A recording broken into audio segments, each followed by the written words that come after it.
Hi again, everyone. This video is sponsored by contribution from Nikki, and here's her story.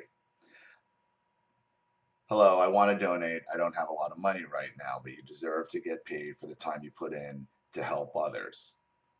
Not sure if you haven't covered this topic before, or perhaps you haven't touched on it and I haven't seen it yet. There are so many videos, and I'm new to your page.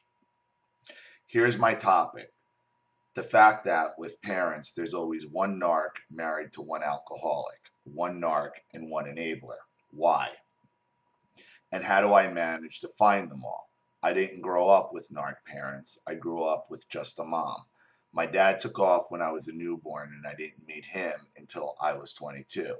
But he's the worst of the worst. You get it. What brought me here was dealing with my monster-in-law and her enabler husband. She beat the crap out of my husband as he was growing up, favored his ridiculous sister, and now she's just a verbal abuser, and all the things I see happening in your videos is her to a T.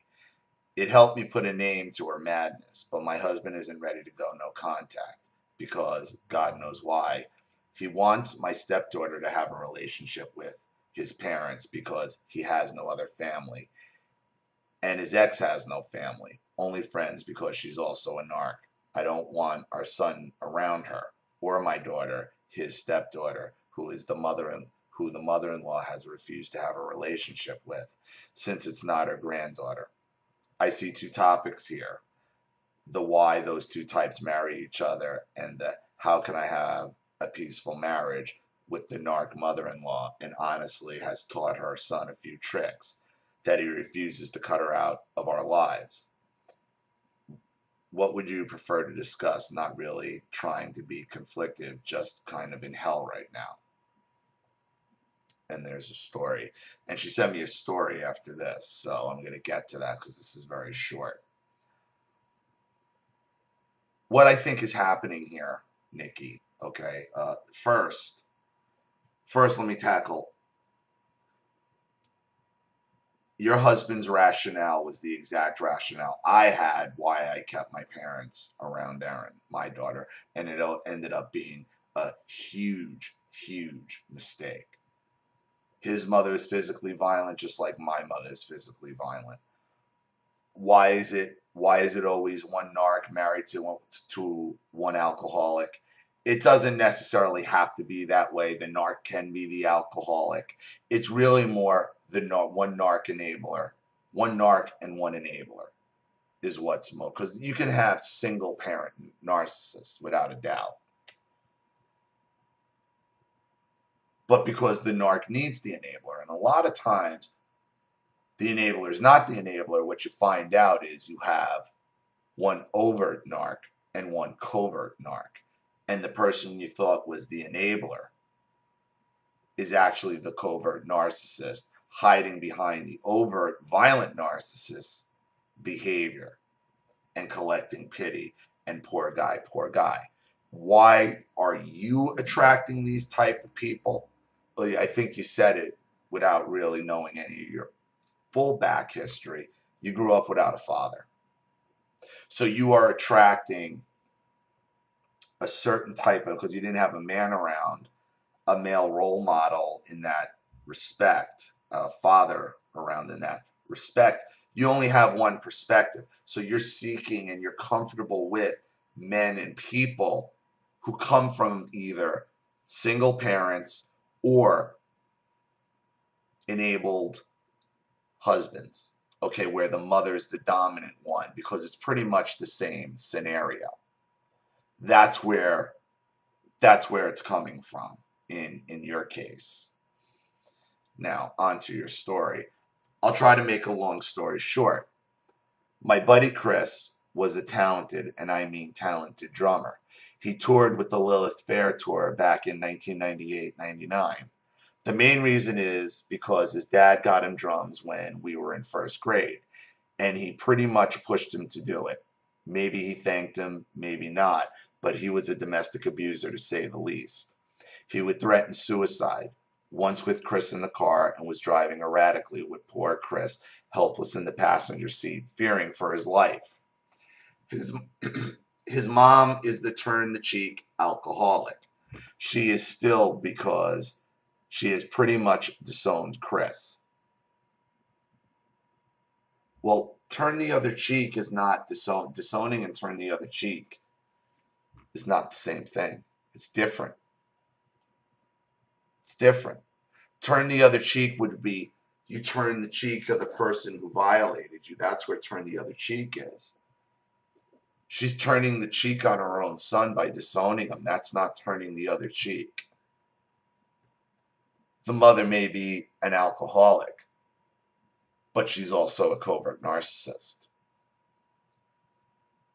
It's not a turn the cheek. That's what she wants people to think.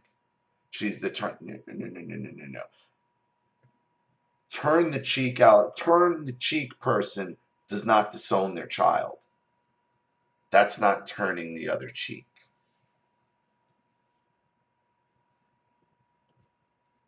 Chris got stage 3 brain cancer a little less than 10 years ago.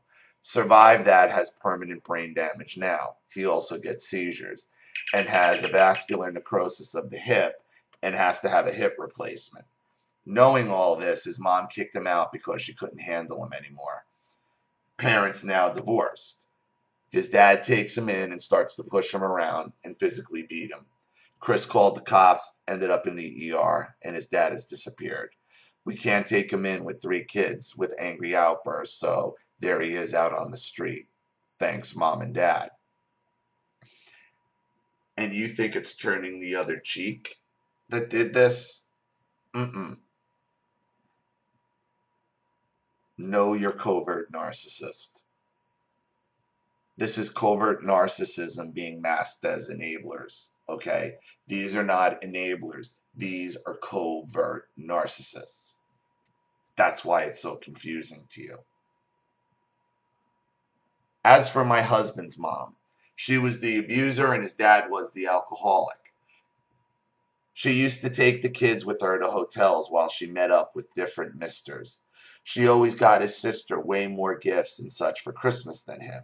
And she repeatedly beat my husband, once with a dirty toilet brush. She treats his ex-wife like crap the whole time they were married.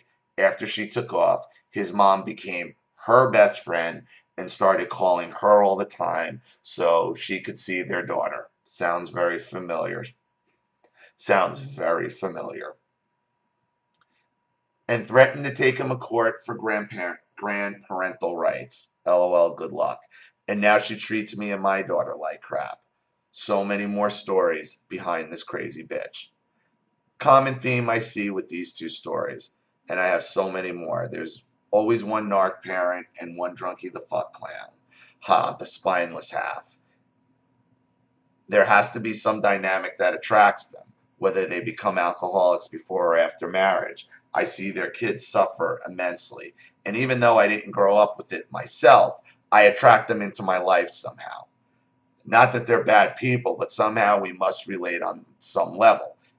It's the level of you grew up without a father, and the people that you bring into your life all have out of control mothers, women in their life, and covert, what you think is enablers, but are probably the ones actually pulling the strings. If you stop and think and look at your husband's father and Chris's father, you will see they are pulling the strings the entire freaking time. Or the mother, Chris's mother and your husband's father, they're the covert narcissists. They're not enablers. Well, they're enablers. They're enabling the overt behavior, but the covert and is where the source is. And that's why it's so confusing to you. But that's who you're bringing into your life because you're mimicking kind of how you grew up without a father. That's what's familiar to you. And now you're confused by it because it's the covert narcissist doing it. Maybe it's growing up without a dad. Okay, I don't know. But I don't think this stuff happens accidentally. Looking forward to the video, Nikki. It's growing up without your dad. That's why it's so dangerous. That's why kids, especially girls, need their dad. They need both perspectives growing up. It's not about a matriarchal versus a patriarchal society. It's about a familial society, a family unit. That's what builds strong people, strong kids, strong adults. One can't do it without the other. Yes, there's exceptions, but overall we are designed for a familial type of society, and that's why you're drawing them in. Your husband is going to have to put his big boy pants on, because this is going the same way as it went with they're the same people. It's the same dynamic. It's the same people. You need to show them this video, Nikki. Whatever your name is, Nikki's husband. Look at my story. This is the way it's going for you. Listen to phone call from narcissistic mother. That is your mother. You don't want your children around this. You don't want your children to see you being abused by this woman.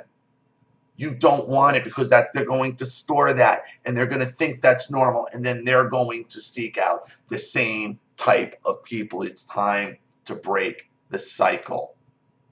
You have a wife that cares enough to write in, okay, who's trying to save this. Okay, you have all the family you need. Look at what you have and protect it, damn it. Thank you for your contribution. Thank you for your story, Nikki. I really appreciate it. Thank you to everybody watching. Please leave any opinions or advice in the comment section below. And again, if you want your story read on the channel, you have a topic you'd like me to cover, a narcissist you'd like to expose, or you'd like to set up a Skype, private email, or phone chat, you know what to do with the PayPal and email links in the description box. And if you're still unclear, wait for the final video link to pop up on this video. That's the instructional video on how to do all that with my channel. Also, remember to like this video, subscribe to the channel if you haven't, and please hit the subscription bell to be notified of all my video uploads. This is Ollie Matthews. Thanks for watching. See you all again soon. Bye.